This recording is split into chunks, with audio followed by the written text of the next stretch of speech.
찬송가 509장 하겠습니다. 509장.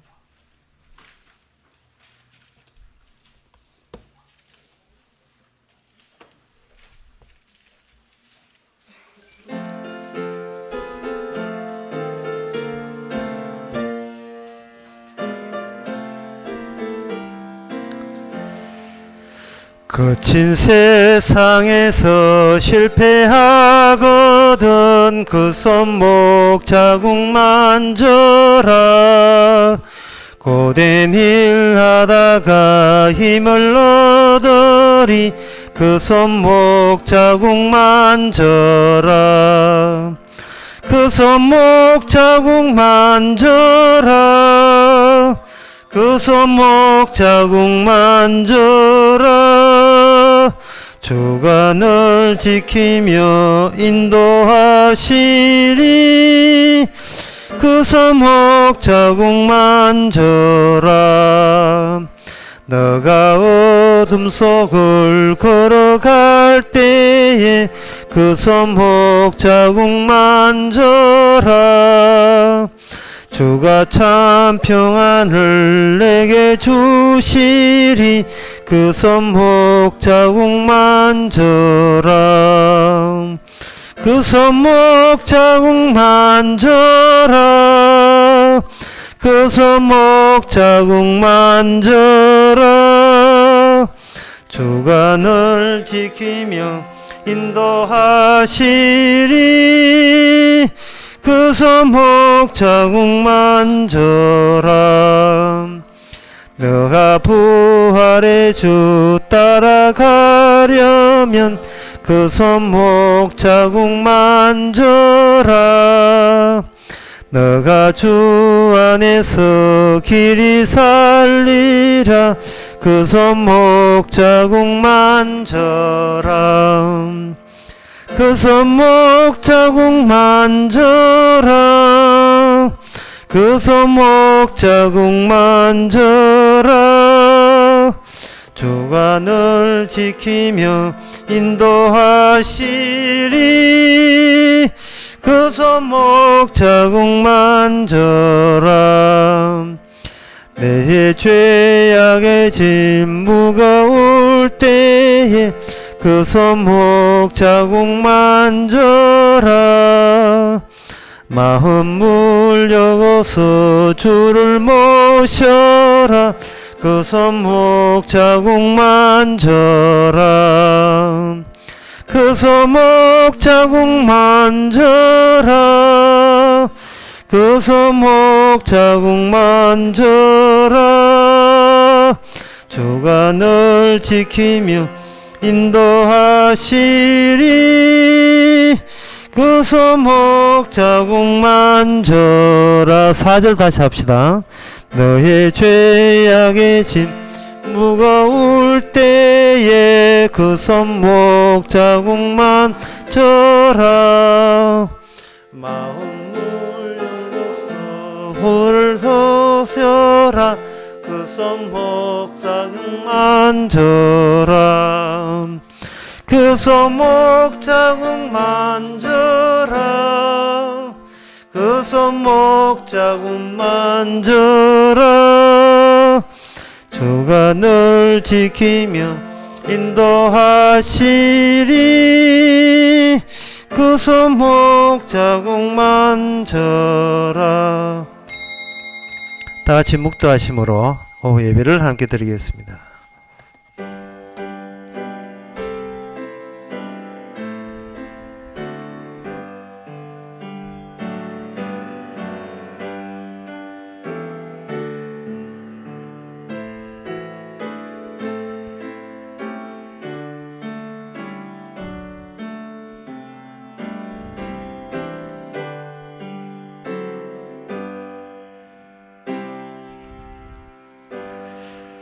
나의 영혼이 잠잠히 하나님만 바라며 나의 구원이 그에게서 나는도다. 하나님 아버지, 우리가 열심으로 구원되는 줄 알았습니다. 그러나 구원이 그에게만 나온다는 사실, 우리는 주님이 구원을 주시는 그러한 바탕이 되게 해주시고 주님의 구원의 흔적만 드러내는 정인 되게 하옵소서. 예수님 이름으로 기도합나이다. 아멘. 찬송가 378장 합시다.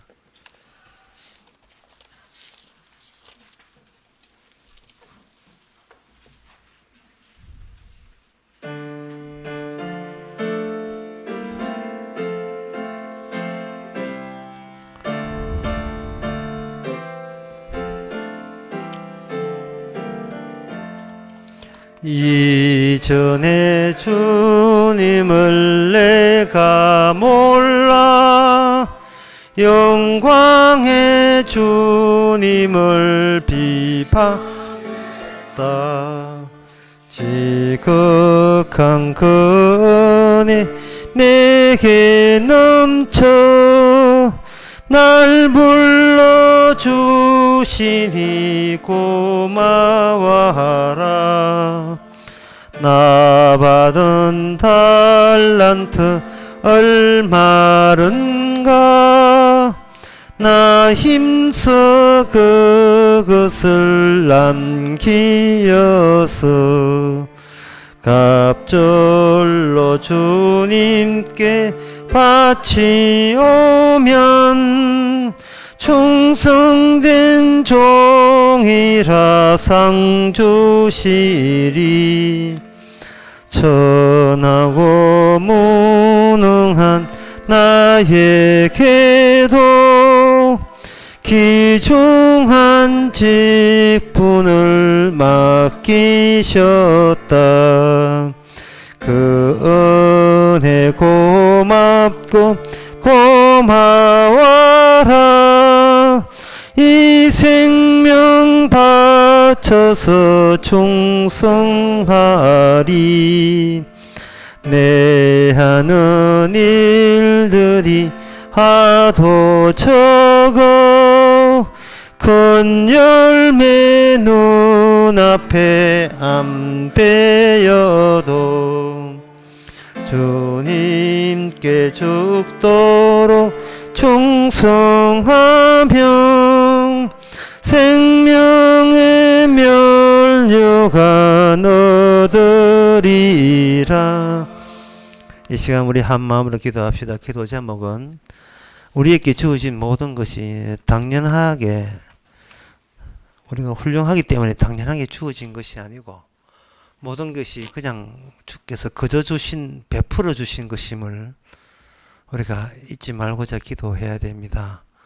고마운 줄 알아야 되고 마땅히 받아야 될 거라고 생각하지 말고 주님께서 하실 일을 위하여 늘 재료를 투입하고 있다는 생각을 할 수 있도록 내 것 아님을 깨달을 수 있도록 다 같이 기도합시다.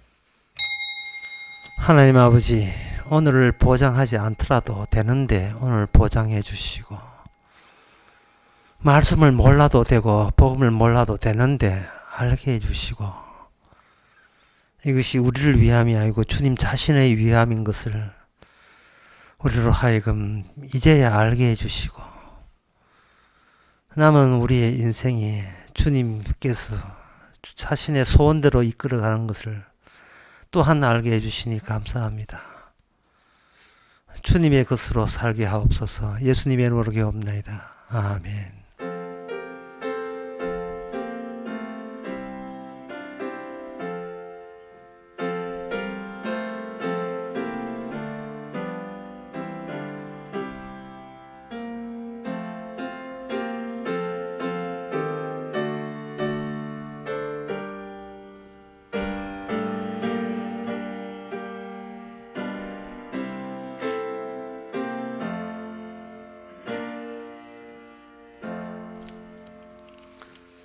네, 하나님의 말씀 봅시다. 하나님의 말씀은 제가 너무 약간 성급해가지고 요업이 아닌데 요업은 다음 주인데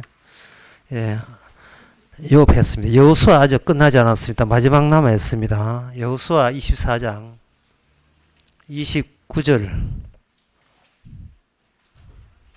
29절에서 30절까지 보겠습니다. 이 일 후에 여호와의 종 눈의 아들 여호수아가 110세의 죽음에 무리가 그를 그의 기업의 경내 딥낫세라에 장사했으니 딥낫세라는 에브라임 산지 가스산 북이었더라. 아멘. 예, 오늘 본문 끝까지 다 읽지는 않습니다만은 또 죽는 사람이 나옵니다. 33절에 보면 아론의 아들 엘르아살도 죽음에 무리가 그를 그 아들 비느하스가 에브라임 산지에서 받은 산에 장사했더라. 그렇게 되어 있습니다. 사람이 죽는다는 것은 그동안 가렸던 것이 주님의 약속과 주님의 언약을 가렸던 것이 일단 그걸 제거가 되는 겁니다. 안경이 이렇게 침침할 때 닦잖아요. 찌꺼기 먼지 같은 걸 닦아내면 안경이 잘 보이죠. 인간이 나섰다가 빠짐으로 말미암아 거기서 우리가 그 사람이 있을 때 예상 못한 하나님의 약속이 또 하나 추가가 됩니다. 정리합니다. 어떤 사람이 살아있을 때 약속이 아니고 그 사람이 죽은 그 빈자리에서 생각도 못한 하나님의 언약이 거기서 살아나죠. 예수님이 살아있을 때 예수님 좋아하라 한 사람이 한둘이 아니었습니다. 좀 기분 나쁜 이야기가 되겠습니다만은 우리 장로님 살아 계시는데 예, 기분 나쁘다도 참으세요. 이거 복음을 위해서 희생해야 됩니다. 오늘 밤에 죽으신다면 장로님이 계실 때보다도 죽었을 때 다시 한번 죽었다는 입장에서 과연 복음이 뭐냐? 그분은 뭐 때문에 살았지? 예, 다시 한번 생각나게 하는 거예요. 살아있는 게 유리한 것이 아니고 살아있는 게 불리한 겁니다. 오전에 이야기했듯이 장래의 내가 지금의 나를 죽인다는 말이 그게 통하는 거예요. 이걸 쉽게 하면 장래에 오실 아담이 모든 아담 속에 삭은 사람들을 다 죽여나가는 겁니다. 예수님이 첫 번째 아담에서 다 죽여나가는 거예요. 없애면서 죽음이라는 공통분모 속에 놓이게 함으로써 그동안 난 살아있어 구원해 주세요. 나는 꼭 살아야 됩니다. 내 몸은 절대로 아프면 안 됩니다. 나 건강해야 돼요. 라고 설쳐대던 그 존재를 이제 거두어가고 제거함으로써 내가 살려고 하는 그것이 오히려 복음을 가리고 있다는 현상이다. 복음을 가린 현상이라는 것을 깨닫게 되는 겁니다. 하나님께서는 인간을 태어나게 하는 이유가 죽이기 위해서 태어나게 하는 겁니다. 그냥 태어났다가 죽어버리면 태어난 의의가 없겠죠. 태어난 인간을 죽임으로써 그 현장에서 인간들이 몰랐던 새로운 언약의 진척된 면이 나오게 하는 겁니다. 창세기 4장에 가인이 있고 아벨이 있을 때는 누가 봐도 그냥 형이 있고 동생이 있다 끝. 그 별 내용이 없어요. 그런데 형이 동생을 죽일 때 비로소 그 하토페를 이렇게 들추는 것처럼 죽었을 때 비로소 하나님께서 가인에게 내 동생 왜 아벨을 죽이느냐 하고 등장하시는 거예요. 그 전까지는 아무 소리 안 하다가 그러니까 우리 인간들 입장에서는 아벨을 죽을 때 죽기 전에 미리 간섭해 놨으시지 왜 죽고 난 뒤에 그렇게 뒤늦게 와가지고 왜 그 귀한 동생 왜 죽었냐 이래 나오면 이미 죽은 동생은 손해가 아니냐, 예? 좀 억울하지 않느냐 그런 생각이 들겠지요. 우리가 살아있는 게 주님 앞에 억울한 일입니다.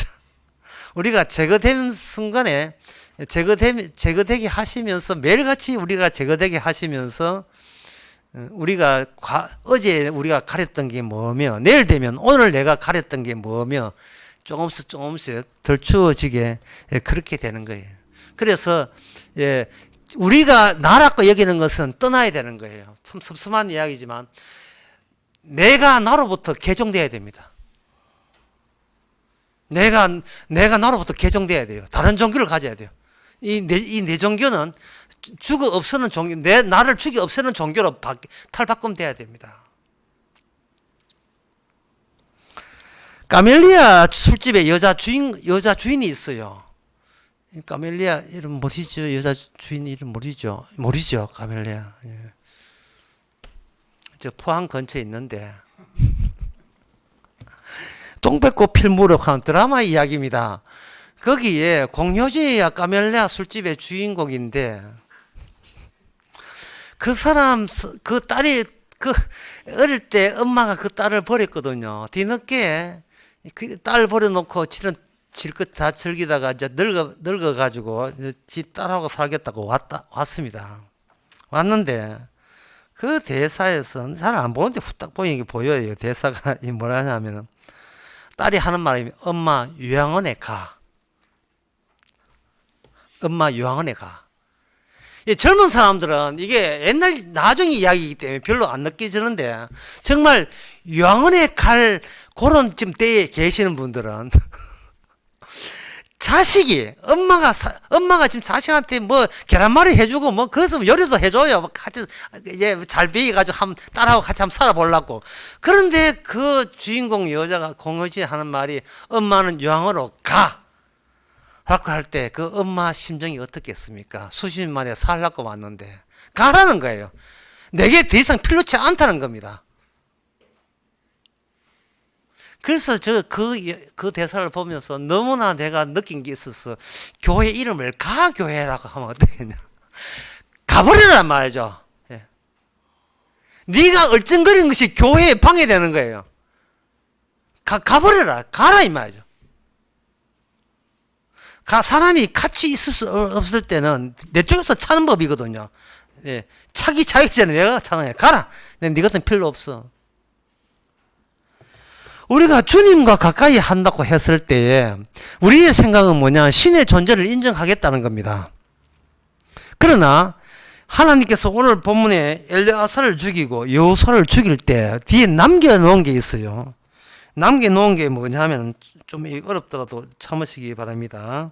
여기에 오늘 본문 31절 나옵니다. 이스라엘이 여호수아에 사는 날 동안 여호수아의 뒤에 천천히 읽겠습니다. 여호수아 뒤에 생존한 장로들 곧 여호와께서 이스라엘을 위하여 행하신 모든 일을 아는 자 사는 날 동안 여호와를 섬겼더라 되어 있어요. 자, 여호와를 섬기는 조건이 뭐냐 하면은 우리가 하나님을 버린다는 것이 이 뜻이구나 하는 것을 증거하는 자들은 여호와를 섬깁니다.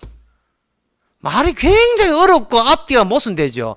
우리는 여호와를 섬기지 않고 버릴 수밖에 없구나 라는 것을 깨닫는 그들이 여호와를 섬기는 방식이에요. 그전까지 이스라엘 백성은 뭐냐 하면 하나님이 우리와 함께 있다는 겁니다. 그래서 우리는 약속의 땅에 들어왔다는 거예요. 얼른 보면 믿음 되게 좋아요. 예수님 덕분에 하나님 덕분에 우리는 천국 간다.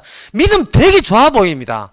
그럼 나는 뭐 멀쩡하지 뭐 이 하나님 믿고 예수 믿고 하나니까 나는 멀쩡하지. 그게 아닌 거예요. 그게 뭐냐 하면은 사망의 죽음과 사망을 자신의 알갱이로 집어넣지 않는 상태에서 신의 존재로 곧 신의 나라에 들어간다는 공식을 끄집어낸 겁니다. 신의 존재로. 잘 들으시기 바랍니다. 하나님이 계시다는 그걸 조건으로 해서 천국에 들어갈 수 있다고 하는 거예요. 그러나 성경은 뭐냐? 네가 죄인이라는 의식으로서 천국 갑니다. 왜? 하나님은 의인을 부른 게 아니고 죄인을 부르러 왔기 때문에. 언젠가 그런 이야기 했죠. 모든 인간은 다 정신병자라고요. 예, 정신병자라고 들을 때는 그래, 니 잘났다 이렇게 할 게 아니고요. 교회를 병원으로 여기시라 이 말입니다. 교회를 병원으로. 나 멀쩡한데 교회 나왔다 하지 마시고 나 문제 있습니다. 나 뭔가 이게 정상이 아니에요. 나 멀쩡한 게 아닙니다. 모든 인간이 다 그런 게 뭐냐 하면 살아있는 이 덩치를 어떻게 포기를 못해요. 사람에게 가장 진짜한 것은 복음도 아니고 성경 내용도 아니고 설교도 아니고 강의도 아닙니다. 가장 진짜한 것은 내가 아프다는 거예요. 뭐라고 뭐 그냥 그 뭐라고 이 표준말이니까 욕한다고 듣지 마시고요. 저 안동 저쪽에 하는 말 뭐라고 시부리 사도 뭐라고 짓거려도 귀에 들어오진 않아요. 그래서 그 당구공에 좁쌀 놓는 거라고 이야기했거든. 당구공 속에 좁쌀 놔봐야 좁쌀 옆으로 다 셉니다. 절대 당구공 속에 안 들어가요. 언제 진지하냐 하면 내 이가 아프고 내 몸이 아플 때 그만큼 현실적이고 진지한 게 없어요. 천하 없어도 내 몸 아프면 사람은 바짝 긴장을 하게 되어 있습니다. 누구 식구 아프다 하면 제일 신경 써요. 잠을 못 이룹니다. 그리고 밥을 먹어도 밥맛이 떨어져요. 누가 아프면. 내가 아프다든지 내가 소중한 누가 아프면. 그건 본인만의 유일한 현실은요. 그 이유가 뭐냐? 내가 아픈 것이 유일한 진리처럼, 그게 현실처럼 느껴진다는 것은 그만큼 우리는 신의 존재의 아픔을 전혀 남일처럼 여기고 있다는 뜻이에요. 그렇다면 오늘 설교 보면서 핵심은 뭐냐 하면 어떻게 남인데 이거 어떻게 내일이 될 수 있느냐. 예수님이 남이거든요. 예수님 남이잖아요. 그 어떻게 예수님이 내일이 될 수 있을까요? 불가능하죠. 이거는. 예. 백날 교회 나와 당구공 안에 그 모래나 좁쌀 얹어 나가면 다 새버려요. 예. 다 셉니다. 몸이 아프면 이제 주여 하고 찾아오죠. 새벽기도 하고 몸이 아플 때 건강하면 그 다음부터 빠이빠이죠. 그 방법을 지금부터 알려드리겠습니다. 그 성도가 죽게 되게 되면 성도가 죽는데 그냥 죽는 일이 없고 하나님의 언약에 부합되어서 죽습니다. 여호수아가 죽을 때 그냥 죽는 게 아니고 여호수아에게 남긴 그 언약의 말씀과 여호수아의 임종 죽음이 결합이 되어서 죽게 됩니다.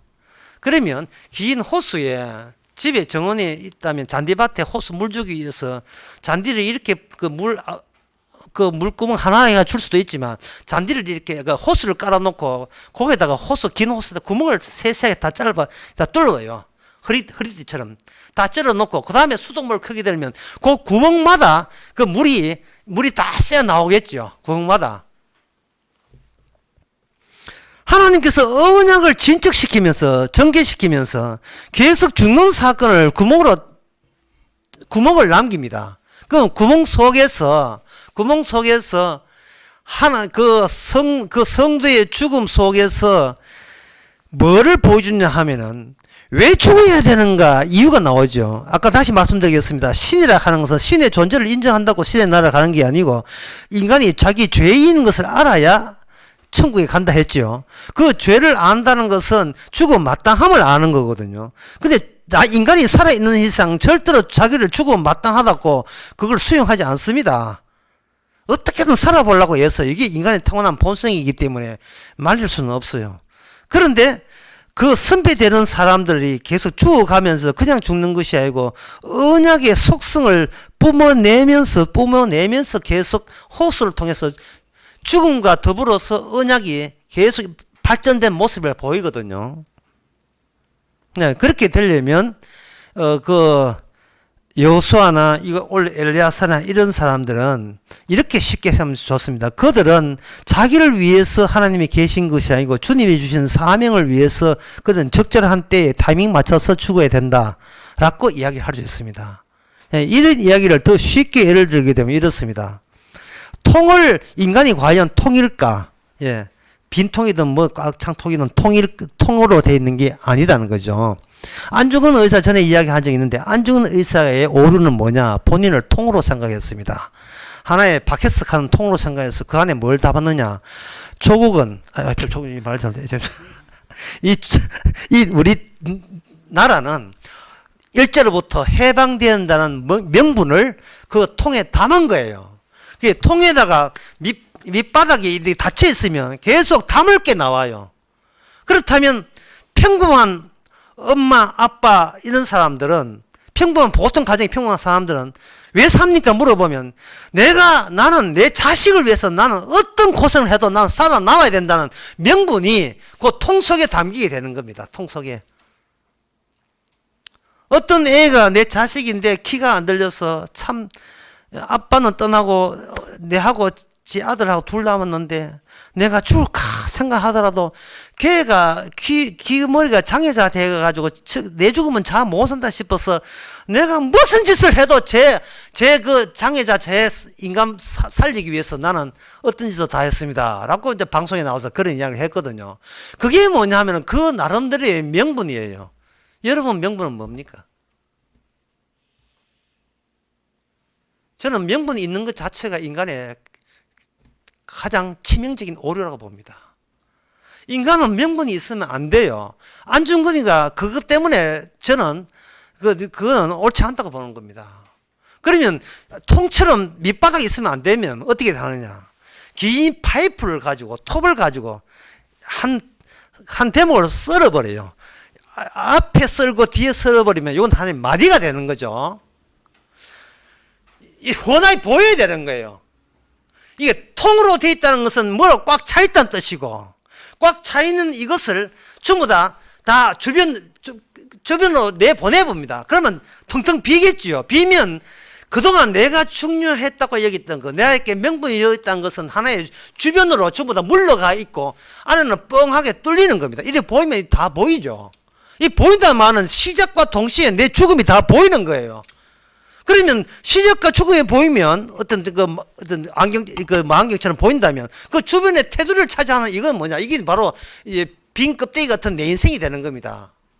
내 인생이라 하는 것은 누가 통과하도록 자리를 비켜줘야 된다는 거예요. 누가 통과하도록. 누가 통과하냐? 하나님의 죽으심이 통과하는 자리. 그것이 언약의 완성입니다.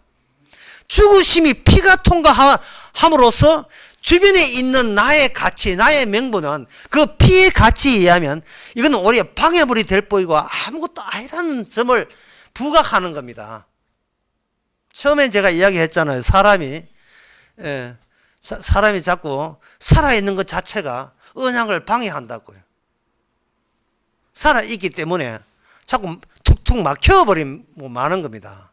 그러면 우리 보고 지금 제가 뭘 하라고 지금 요구한 게 아닙니다. 중앙부를 비워두란 말은 이게 여러분들이 그렇게 사세라고 말한 것이 아니고, 하나님께서 성도를 죽일 때 그냥 아무렇게 죽이는 게 아니고 구멍 뚫린 그런 마디로 된 관을 만들려 한 작업이 하나님이 굉장히 분주하게 이루어진다는 것을 제가 말씀드리는 거예요.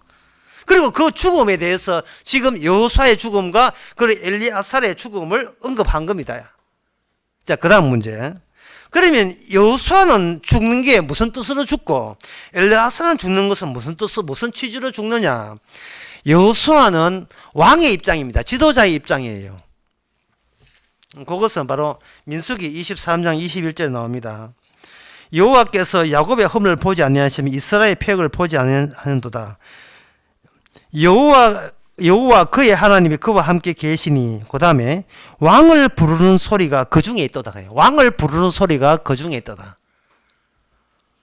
이제 현대 우리가 살아가는 모습하고는 다르죠. 우리는 아무도 안 부르잖아요. 급할 때 아프면 119 부르지 그 외에는 안 부르잖아요. 그러나 이스라엘은 그래서는 안 되고 항상 부를 분이 있어야 된다는 거예요. 그분이 우리의 왕이라는 겁니다. 그 역할을 누가 하냐? 여호수아가 해주는 거예요. 그러면 33절에 나온 아론의 엘르아살은 뭐냐? 엘르아살은 백성을 대표합니다. 이스라엘은 거룩한 백성이거든요. 자, 이 거룩하다는 것이 개개인 불러내가지고 네 행동 똑바로 해서 안 해서 그런 걸 따져서 그걸 모아서 거룩해 하지 않습니다. 안양강에서 그런 이야기 했습니다만은, 죄를 모아서 죄가 나타나는 게 아니에요. 그걸 죄를 모으는 걸 집합한다. 그래서 그걸 집체락합니다. 죄를 모아놓아서 이런 죄를 다 모으니까 내가 죄인 됐다. 이거는 집체적으로 죄를 보는 건데 그건 죄를 잘못돼 본 거예요. 내가 아는 죄를 다 끌어 모은다고 죄가 되는 게 아니고 내가 죄인 되는 게 아니고 원래 인간은 죄인이에요. 그걸 집체가 아니고 총체락하는 겁니다. 다윗이 간음을 범했고 다윗이 살인을 했으니까 다윗은 간음죄와 살인죄 더하기 해서 죄인 된다. 이게 아니고 다윗은 그렇게 보지 않고 나는 날 때부터 죄인이기 때문에 이런 현상이 필히 일어나는 것은 바로 당연하다고 본 거예요. 주께서 나로 하여금 죄 짓는 기능을 하게 하신 것에 대해서 다윗은 감사하고 있습니다. 그러면 다윗이 죄 져서 구원받는 것이 아니고, 죄 져서 죽는 게, 다윗이 나중에 늙어 죽는 게 아니고, 다윗은 죽도록 돼 있는데 그냥 죽어가는 게 아니고 하나님의 언약이 안에 들어있는 죄가 무엇인가를 그 기능을 하면서 자기의 평생 가운데 그런 일이 벌어져야 하는 거예요. 이게 바로 여호수아, 그게 뭐냐, 엘르하살의 존재 이유입니다. 엘르하살은 백성들이 총체적으로 죄인이에요. 죄인인데 하나님께서 엘르하살에게, 제사장이니까 거룩이라는 직분을, 거룩을 유발하는, 생산하는 기능을 하는 직분을 그 엘르하살에게 부여했습니다. 부여했으면, 자, 정리해 봅시다. 이건 피곤하실 테니까 정리해 봅시다. 여호수아는 왕 같은 존재로서 등장합니다. 물론 죽지요. 예. 왕 같은 존재가 죽는다는 말은 여호수아의 언약 속에 왕 같은 요소가 들어있다는 말이고요. 그 다음에 엘르아살이 죽는다는 말은 뭐냐면은 제사장이니까, 이 제사니까 희생이에요. 그게 딱 두 개입니다. 왕 같은 분이 대신 희생하는 거예요. 이것이 언약에 보다 좀 더 윤곽이 드러나는 그 기능을 두 사람을 딱 내세워가지고 이스라엘 속에 구체화시키는 겁니다. 제가 아침에 구체라는 말을 했죠. 힌두교, 이슬람교 뭐 전부 다 구체 아니에요. 진짜 구체화는 뭐냐, 어떤 분이 죽었는데 그분이 왕이시더라. 그리고 그 왕을 부르지 않으면 그건 민수기 23장에 의하면 그건 이스라엘이 아니다 이 말이죠. 대단한 왕이야, 부르면 안 되고, 제사장으로서의 죽었던 어린 양이 되셨던 분이 왕이에요. 다른 왕은 없습니다. 다른 왕을 하나님이 주신 적이 없어요. 그렇다면 제3의 요소가 뭐냐? 이스라엘 백성이죠. 자, 이스라엘 백성이 31절에 나옵니다. 다시 말씀드립니다.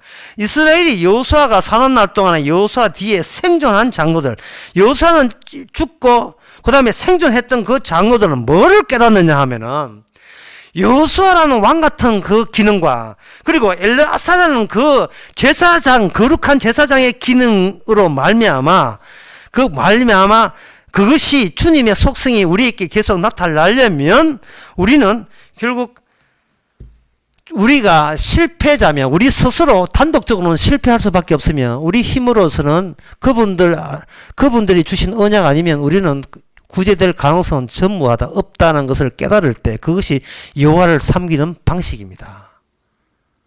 이제 결론합니다. 우리만 있는 것이 아니고 우리 가운데 예수님이 계시다라는 면을 여러분들이 잘 아실 거예요. 그 의미를 오늘 여호수아를 끝내면서 다시 한번 분석해 봅시다. 우리만 있다 하지 말고 그냥 죄인들이 있다. 그 다음에 주님이 우리 가운데 계시다가 의미가 뭐냐 하면은 위대하신 주님, 소원대로 이루어진 주님이 아니고 이미 우리 속에 들어오실 때 우리 죄를 아시고 들어왔고 우리 힘으로 구원되지 못하는 것을 뻔히 다 통찰하시고 감안하시고 들어오신 거예요. 그러면 왕을 언제 불러야 됩니까? 주님을 언제 불러야 되겠죠? 바로 우리가 나밖에 모르고 내 힘든 거, 내 어려운 거, 그것 가지고 하나님 앞에 닥달내고, 주여 이렇게 가혹한 인생을 이렇게 주시면 나는 예수 못 믿습니다 라고 따지면서 덤벼들고, 그리고 세상 좋아서 세상을 나갈 때 다시 한번 우리는 십자가의 죽으심, 주님의 임종을 반복해서 알려주는 거, 그게 십자가 사건이죠. 반복해서 알려주는 거예요.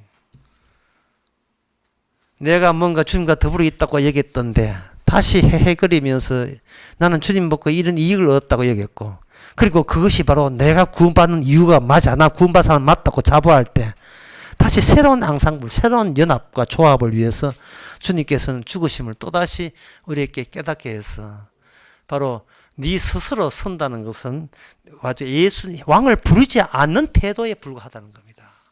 날마다 우리에게 일어나는 모든 일은 왕을 부르기 위한 사태입니다. 사건입니다. 주님을 위해서 우리가 있지 내 인생 편안하고 행복하라고 주님 계신 게 아닙니다. 기도하겠습니다. 하나님 아버지, 여호수아를 마감하면서 또다시 우리가 주님 십자가 앞에서 불신자의 죄인의 입장에서 환자의 입장에서 있다는 것을 깨닫게 해주시니 감사합니다. 주님께 감사하고 주께서 이를 쓰시기 위해서 죄인으로 불렀다는 것에 또한 감사할 수 있는 저희들 되게 하옵소서. 예수님의 이름으로 기도옵나이다. 아멘. 찬송가 401장 합시다. 다음에는 욥 하겠습니다.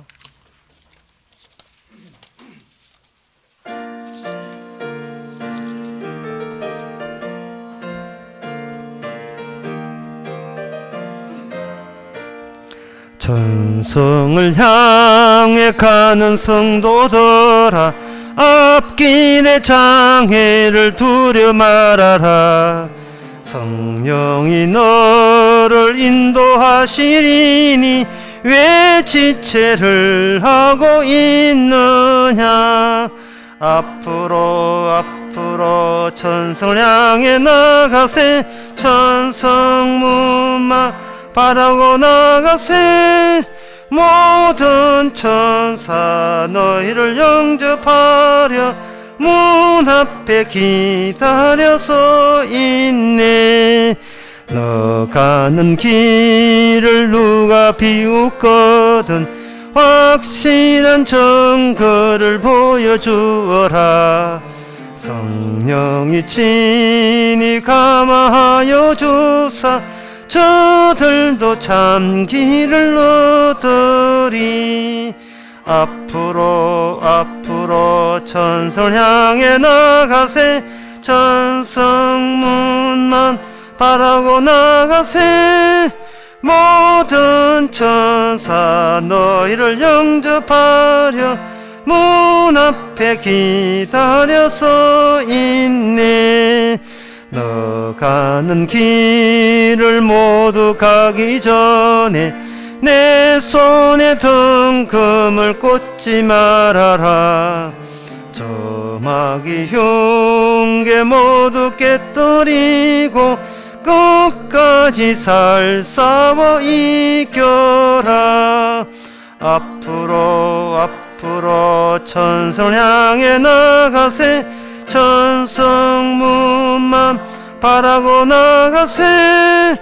모든 천사 너희를 영접하려 문 앞에 기다려서 있네.